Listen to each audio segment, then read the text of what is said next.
দেখুন, আমার আপনার মতো মিডল ক্লাস মানুষের জন্য অভিশাপ হয়ে দাঁড়িয়েছে জিএসটি। 21শে ডিসেম্বর জয়সালমীরে নির্মলা সীতারামন পপকর্নের মতো মুখরোচক খাবারের ওপর বেঁধে দিল নতুন ট্যাক্স।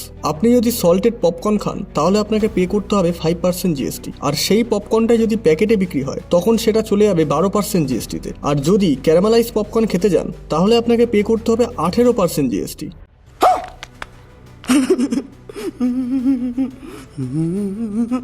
তারপর ধরুন আপনি বাইরে থেকে হাত রুটি কিনছেন, আপনাকে দিতে হবে 5% জিএসটি, আর সেই রুটিটাই যদি সুপার মার্কেট থেকে কিনতে যান তাহলে দিতে হবে 18% জিএসটি। এমনকি রাস্তা থেকে আপনি যে জলের বোতলটা কিনছেন সেই জলের বোতলও আপনাকে দিতে হচ্ছে 12% জিএসটি। এবার আসি গাড়ির ব্যাপারে। 12 लाख में खरीदा, 9 लाख में बेच रहे हैं सेकेंड हैंड यूज्ड व्हीकल के नाम पर. On the margin is only this 18% is being put, as would be for any used car.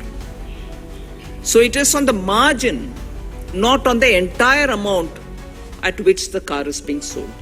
এর ঠিক একদিন পরেই সরকার থেকে ক্ল্যারিফিকেশনের জন্য আরেকটি স্টেটমেন্ট রিলিজ করা হয়। এখানে বলা হচ্ছে, সাপোজ আপনি একটি 6 লাখ টাকার গাড়ি সেকেন্ড হ্যান্ড কাউকে 4 লাখ টাকায় বিক্রি করছেন, তখন কিন্তু আপনাকে কোনো ট্যাক্স দিতে হচ্ছে না। কিন্তু যে মানুষটা আপনার কাছ থেকে 4 লাখ টাকায় গাড়িটাকে কিনছে, সে যদি গাড়িটাকে 5 লাখ টাকা বা 4,50,000 টাকায় সে যেটুখানি লাভ রেখে গাড়িটাকে দ্বিতীয়বার বিক্রি করতে যাবে, তখন তাকে দিতে হবে 18% জিএসটি। এছাড়াও সমস্ত রকম পড়াশোনার জিনিসপত্রের উপর 5 থেকে 12% জিএসটি। সরকারি তথ্য বলছে 2024 এখনো অবধি সব থেকে বেশি ট্যাক্স কালেকশন হয়েছে 2 লক্ষ কোটি টাকারও উপর। তবুও লাস্ট ইয়ারের তুলনায় এবছরে আমাদের জিডিপি ডাউন হয়েছে 5%। ওয়ার্ল্ড ব্যাংকের কাছে ভারত সরকারের এখনো পর্যন্ত ঋণ রয়েছে $31 বিলিয়ন।